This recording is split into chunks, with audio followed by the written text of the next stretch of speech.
What's next for the New Orleans Saints with a 3-6 record? We are reacting to Off the Bench, ESPN 105.4. T-Bob, Jacob Hester, Nick Underhill. Let's go ahead and see what they have to say. Nick. So I read your piece today, and it was after I kind of had put some of my thoughts down, and it feels like we arrived at a very similar place. I don't put words in your mouth, but like, I'm not expecting anything from this team now this year. You did not say season's over. Look, bottom line, season's been over, season was over, season is over, however you want to phrase it.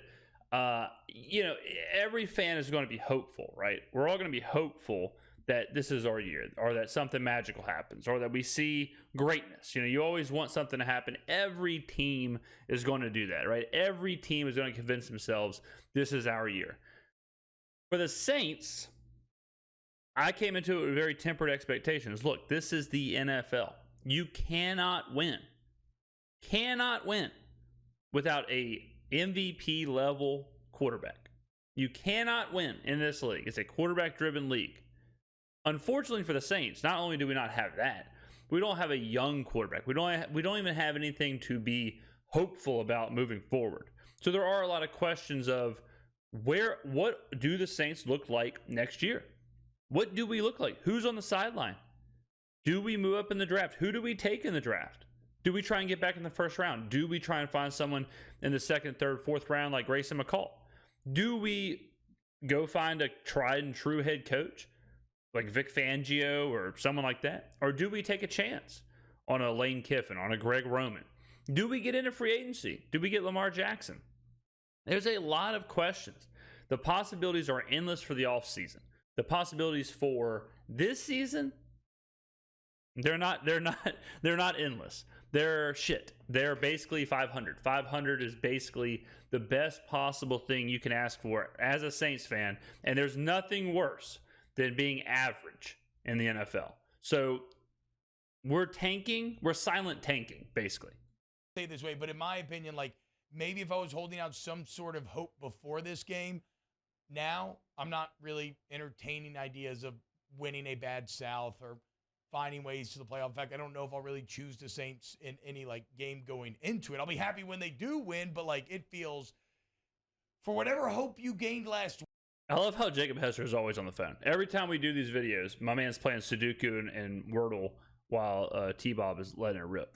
But T-Bob's right. Like, look, even going into, I'll first one to admit it. Okay, I think I said it on the show. I think I said it on here last week. I tricked myself into thinking after the Raiders game, I was like, well, shit, we can win a bad South. We can win the division. We can go to the playoffs. Why not? Why not?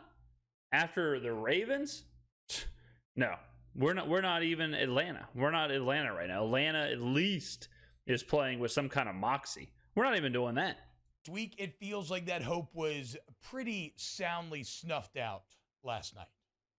I think it was a sobering game. Yes. I guess is probably how I was trying to put it. The highs are going to come, the lows are going to come, but in the end, like, this is who they're going to be. Like, they just aren't a good enough team to really have sustained success, I don't think. And look, I'll probably pick them this weekend against Pittsburgh because they probably should still beat bad teams.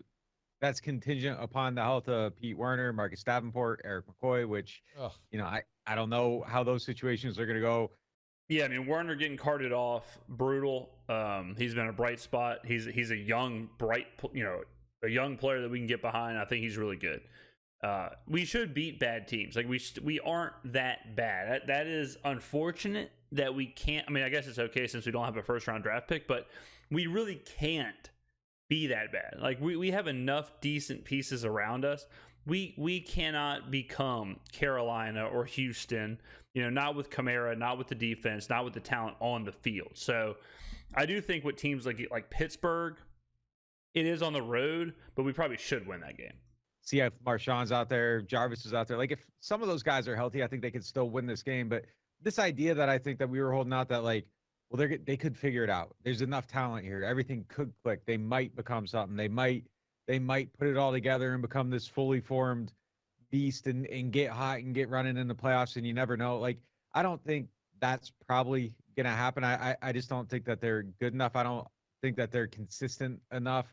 Things like tackling is, a continued issue over and over and over and over. So at this point, I don't expect any of that stuff to get fixed and for them to become anything more than kind of what they are right now. They played 9 games, so Yeah, I mean, I think it's a lot more simple than that. I mean, I really do. I know, like, he said tackling and whatever, but we're not consistent enough offensively. We're not consistent enough with the play calling. We're not consistent enough with the quarterback play. We're not consistent enough with the game plan, with the coaching. We are failing. Bottom line, we have an F, a D minus to an F in probably the 2 most important categories in the current NFL, and that's quarterback and coach. I mean, right now, that's where we're at. And it's impossible to be consistent. It's impossible to have any kind of game plan or identity or scheme or whatever, week to week. It's impossible. I mean, you look at the bad coaches, quarterback combos in the league. The Kyler Murrays and Cliff Kingsburys, the people who are just getting chewed up week in and week out. I'd cut my arm off for Cliff Kingsbury. If Cliff Kingsbury gets fired from Arizona, I'll be the first one to get him in New Orleans. Sean McVay and Matthew Stafford. I'd cut my arm off for Sean McVay. These Nathaniel Hackett and Russell Wilson. I mean, Nathaniel Hackett's a clown, but I'll take Russell Wilson. If you look at our hope meter, it's across all the other. I mean, we might do that later in the week, but every team in the NFL, who's got the worst hope meter? We got to be pretty low. I mean, you think about Houston. Houston is low. I mean, it depends on how you feel about Davis Mills. I would assume it's low. Carolina, back to Houston, like Lovey and Davis. That's a brutal combo. Carolina, I mean, they're obviously tanking. I guess you could put hope in the first round draft pick. Chicago, Justin Fields, enormous hope. I mean, imagine if we had Justin Fields. Yeah. This idea of like a hidden door B that they could still maybe prove it. Like, no, the sample size is pretty big at this point, and the issues that we're seeing in week 1, we're still seeing in week 9. So I think it's just gonna kind of be a inconsistent, bad team in a bad division that's still alive because everybody else around them is just equally as bad. So the reason that we aren't burying them right now isn't because they're staying alive. It's because nobody will kill them. Man, what a quote. What a quote, Nicholas. That was strong. Wow. Well done. Nick, what's the biggest issue? We were talking about it before. I'm glad you asked. Coaching, quarterback, offensive coordinator, game plan, scheme, any kind of play calling at all. The show. Obviously, you've got injuries and you've got things, free agent signings that haven't been what you thought they would be. Maybe even guys taking a step back from year 1 to year 2. But in your opinion, what's the biggest issue for this team? It's just the fundamentals still, man. Like the fact. No, it's not coaching. It's not the X's. It's not that. It's not we need more time practicing. It's not we need more wrap up tackles. It's not more we need better route runners. It's not anything to do with technique or fundamentals or anything like that. It's just the team is gutless. And I don't mean gutless as far as like the players and their courage and how much they want to play. I mean gutless as far as like who we are, as far as like who is the identity, as far as what they're doing. Like in the NBA when you have like five or six players on a bad team who just they don't gel together, they have no purpose. They're just out there just kind of like throwing the ball around and then whatever happens, and then they usually suck. That's what we're doing. We're just rolling the ball out there, and then whatever happens. A player will get the ball 20 times one game. The next game, they won't get the ball. They won't get it 2 or 3 times. There is nothing of substance right now to the franchise. The fact that they can miss 12 tackles in a game after missing 11 in another game, 10 in a game, 12 in another game. Like, how does this keep going on? I'm a little confused by it. I kind of get it a little bit in this game. Tackling Lamar Jackson's a little bit different than tackling anybody else in the world, probably. But the fact that it is a consistent issue and that we keep seeing it game after game, that's kind of a little bit harder to make an excuse for. So it just kind of becomes part of the bigger picture of it. And look, I mean, I think the other issue is just the quarterback talent just isn't good enough to win games when they need them to win a game. And you take away the running game and you get in a situation where you fall behind and you aren't sustaining drives early, all of a sudden it kind of spirals a little bit to the place it was last night, and that's quarterback purgatory. Well said, Nick. And Nick's saying a lot of smart things right now. We are in purgatory, especially quarterback purgatory. We don't have. I mean, what is the answer? I can't even. I can make up things in my head. I can make up scenarios like Grayson McCall and Lamar Jackson or whoever. But a realistic future, currently to me, does not exist. A realistic future for the Saints right now is not out there because it's not Jameis, it's not Andy Dalton. We don't have a first round pick. So what is it? I would love to know if Loomis plans on addressing this in free agency or the draft, because that is very two different avenues. If you're going free agent wise, are you going to make a huge splash with a Lamar Jackson, or are you going to do what we're doing now and try some cast out guy like Sam Darnold? I mean, there's only so many options. And we are in purgatory. We're going to have to either release up the house we're renting in purgatory, or we're going to have to make a huge splash to get out of it.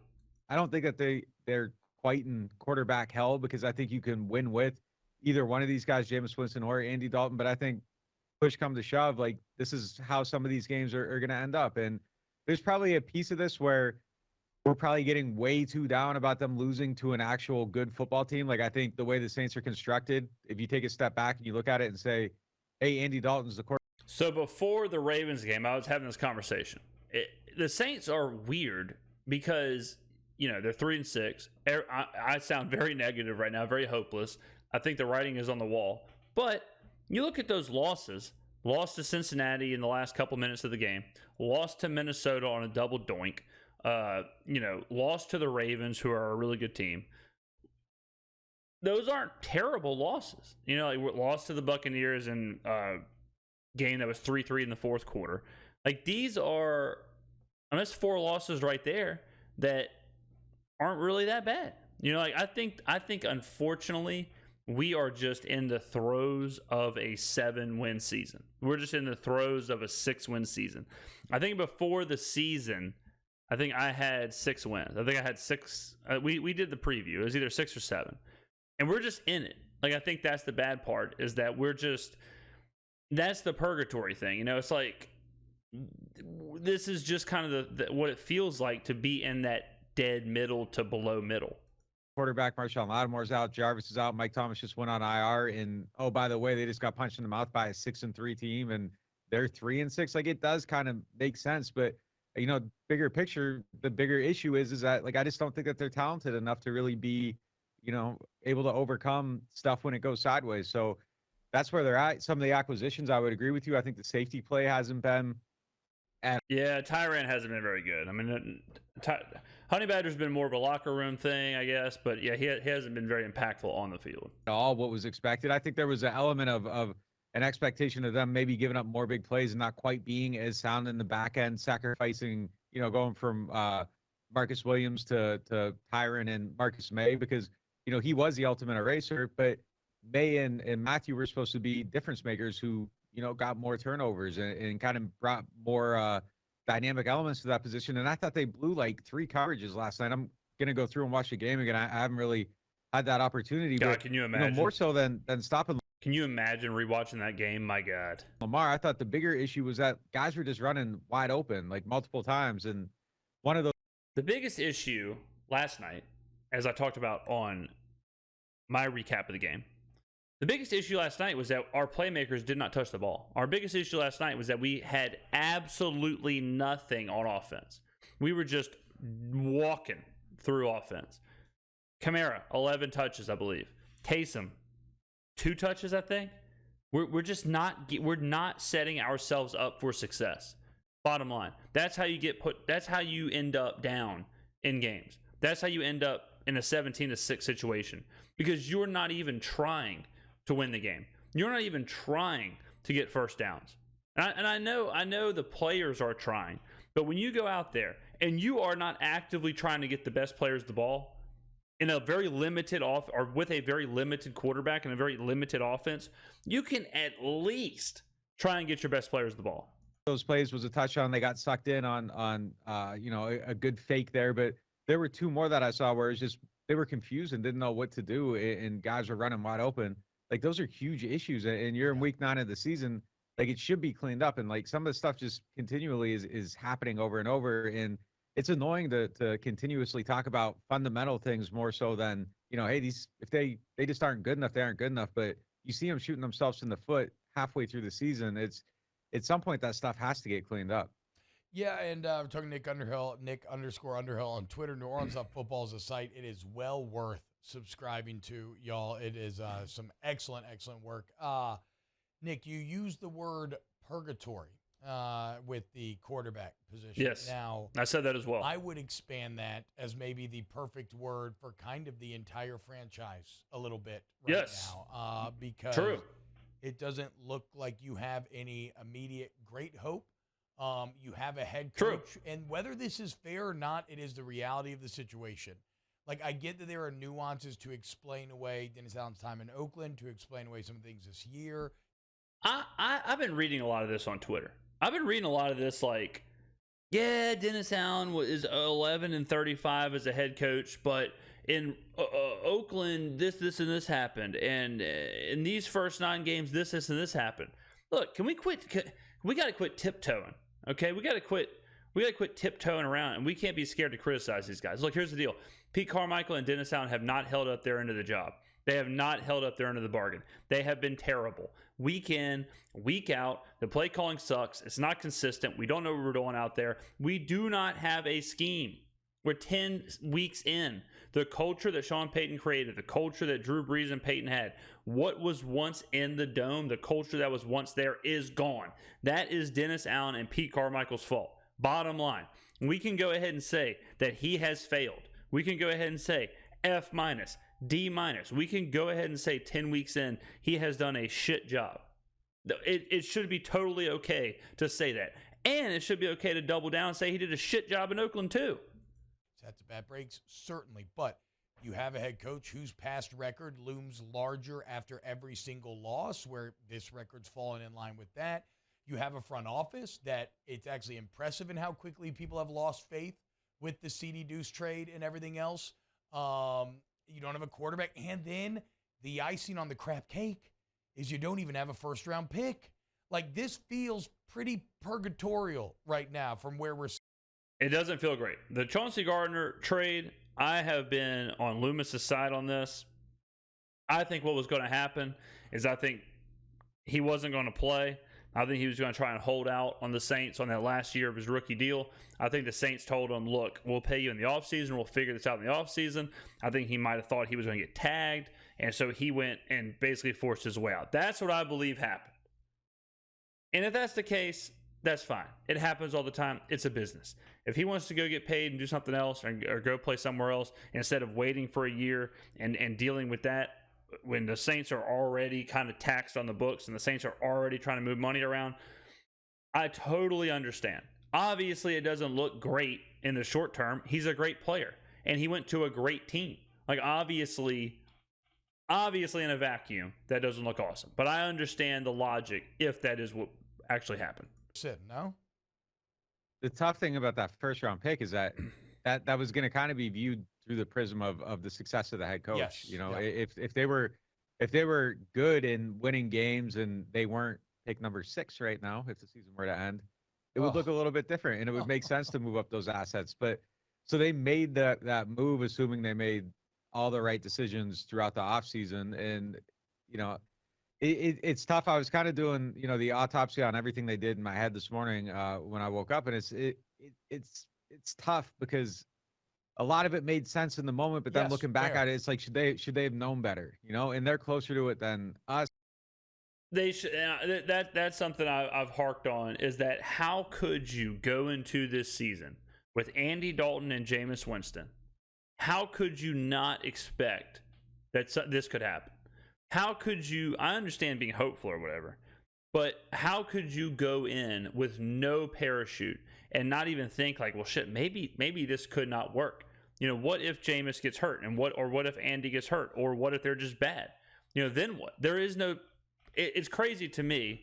in the NFL to be able to go into the season without a quarterback or any kind of plan and then just assume like, yeah, we'll be good. Sure, we'll be good. That's crazy to me. So that's why I put so much stock into this idea that Loomis has this big master plan that is next year. I've said a bunch of different scenarios, whether it's Sean Payton coming back and restarting, or kind of giving this year as like a throwaway year where he can like reset the books and then figure out what he wants to do as far as a new head coach or a new quarterback or whatever. I totally understand that. I totally understand if that's the plan. If there is no master plan and the front office actually went into this season, looked at the roster and said, Jameis or Andy will take us to where we want to be, which I would assume is like a top 8 team in the NFL, a team that can compete for the conference championship, then we are on different sides of this one. And I hate doing hindsight analysis, but that's where this thing is kind of settled right now. And yeah, everything looks kind of bad. Look, the one thing I would say about this, so like every time I open Twitter and I click on the @ tab, I just see 95 people saying fire DA right now. No nuance to it at all. Well, actually, let me back up. I don't think you should fire him now. There's no reason to fire him now. This isn't college. Like we don't have anything going on. We're not pushing for anything. We're not pot committed. We're not where we have to make the playoffs this year or it's an enormous failure. We didn't mortgage the season on Matt Ryan or someone like that. We can be bad. We can chill and be bad or below average, which is where we certainly are on the way to doing. And if that's the case, there really is no reason to fire Dennis Allen, especially because Pete Carmichael is the offensive coordinator. If we had like a Kellen Moore or like a young offensive coordinator who you wanted to kind of see, you wanted to kind of toss in the fire and see what happened, okay, we don't have that. So if which I would hope they know, that Allen and Carmichael are going pecan next year, if you know that, and there's no development issues with a young quarterback, it's Andy Dalton and Jameis Winston, who are both probably gone next year. So I don't think there's any harm in leaving Allen, Carmichael, Dalton, and Winston set where they are. I don't care if they rotate Winston and Dalton week to week. I don't care. So I do agree, like, there's no reason to do mass firings right now. In the offseason, absolutely. Like, if you fire this guy right now, like, this is where you end up in the offseason. You are in a position where you're not hiring anybody that anybody else desires, right? So, like, if you fire him and you're talking to a coach that has 2 options, he's picking the team that didn't fire its last head coach 9 games into his tenure. And you're going to have a really hard time building anything out. You're going to look extremely unstable, and you're going to end up with unwanted people. Maybe you get lucky and maybe you outsmart everybody and you're the one team looking at one person and you bring him in and he succeeds, but that's probably not what's going to be the case. I don't think it's time. Obviously, I think you got to give him more time. You got to try to build a program, see what happens, see how this season plays out. Like, all that stuff is. I think he's a lame duck coach. I don't think you need to give him more time. I'm not expecting anything from him. I know what it is, but I'm okay with this kind of ghost ship of, people who are going to be fired immediately when the season's over. Is way too premature, but they have stumbled to the point where these conversations, I can't look at them and say like everybody's insane for thinking things are going bad, because things are going really bad right now. And yeah, I mean, not having that first round pick is really, really tough, especially considering the situation they're in. Does Sean Payton go somewhere? Look, he said last night on TV, him and Lamar. Is another thing. Another thing we didn't sound like, if you had a coach like Arthur Smith in Atlanta, who's been a 1-year head coach, and this is his 2nd year head coach, it's like, okay, maybe give him some time. Let's see if he can figure this thing out. It's a hard job. But Dennis Allen has been around the block, and like Lovie Smith, again, a guy like that, Ron Rivera, Doug Peterson. When you hire those guys, you do not hire them and say, we'll see what they're made of. They have 10 plus years of experience of letting you know what they're made of. Like they have a built out resume. You don't have to give those guys 2, 3, 4 years to build a program. If you want to do that, you go take a chance on a young guy. Might be free agents, and everybody got really mad about it. That would actually be the best case scenario, because if he goes somewhere and he's tied to one of these quarterbacks, they're probably way more willing to give up their first round pick to get Sean Payton and Lamar Jackson. So like you should be cheering for one of these power duos to come together, because maybe that's the Saints' way out of this quarterback situation. Nick, I got an idea. Following in the footsteps of a man who's in the upper quartile of the upper quartile. Fire DA, hire Bobby Hebert as interim coach. How about that, dude? Hire the cannon. Little Jeff Saturday versus the cannon on Sunday. Let's go. Look, man, the comp here would actually probably be you, because you're an O-lineman, no coaching experience, and they just hire you. But I will say, I was watching you guys during the break, and Jake throws a better spiral than you, so I might go with Jake. Here's a fact.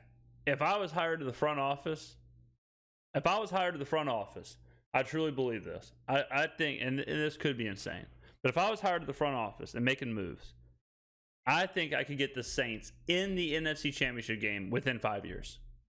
Based off of how he throws the ball. Like, you got to get those good throws back at practice. No, okay, first off, no. Do not use anything that is false. That is false. Not false. That is completely false. T-Bob, your hand can't even get around that ball. That's okay. Look, there's a lot of Joe Burrow's a 9-inch king as well. He throws a pretty ball. Okay, so y'all can back right. Yeah, but he's not left-handed. That's always awkward. God, I would love it if Cannon was interim head coach of the Saints. Can you imagine the post-game press conference if Cannon was the head coach? It'd be epic. Win or lose, it'd be epic. Okay, let's move away from the Saints for a minute though, Nick, because you've covered the NFL your entire adult life. That Jeff Saturday move, that's kind of where we're at with the Saints on the future. We're shifting into Jeff Saturday here, which we can talk about at a different time. But the future is bleak, no doubt about that, because the future basically doesn't exist. But the good thing about sports, the good thing about a salary cap league, or however you want to phrase it, is that you're always a signing away, you're always a trade away, you're always a team or a front office that wants to be proactive away. The Saints have proven that they want to be proactive. They don't normally put dead teams out there. Loomis has not normally been a guy who's punted on a season. This is the first one. Was it intentional? Was it not? I'm not sure. But I would be surprised, with knowing how New Orleans is, the front office, and the Saints have become a bit of a brand. I think the NFL likes New Orleans being good. I think the NFL likes them being on prime time. They like being able to showcase the Superdome. They like being able to showcase the French Quarter and have those shots. We've all seen it. We're not a team, not to pick on Houston again, but we're not a team like Houston or Jacksonville, where in pasts they're okay putting out terrible products year after year after year after year. Cleveland even, we're more of a team that's consistently consistently trying to put something on the field. And I don't think you'll see the front office squander it twice. And I don't think you can do it. I don't think you can squander it twice with the assets that we have. The fact that we have Marshawn Lattimore, Michael Thomas under contract, next year if he's healthy, at the beginning of next year, Alvin Kamara, some of the other defensive players, Chris Olave, we have a lot of assets. We have a lot to offer. So it's hard to imagine just sitting back and being bad for another year. So I think the future currently is bleak, because it's all just kind of fake. We're just making stuff up. Like I keep saying, Grayson McCall and all this stuff. But I think as we go deeper into the offseason, I think more that hope will actually materialize. So I have faith in the front office. I could be wrong, but maybe they'll give me a call and get me in there, and I can get this thing turned around. So thank you. Let me know in the comments below what you think we should do. What should the Saints do? What is the future of the Saints? Let me know in the comments below. I will see you on another video. Thank you very much for watching.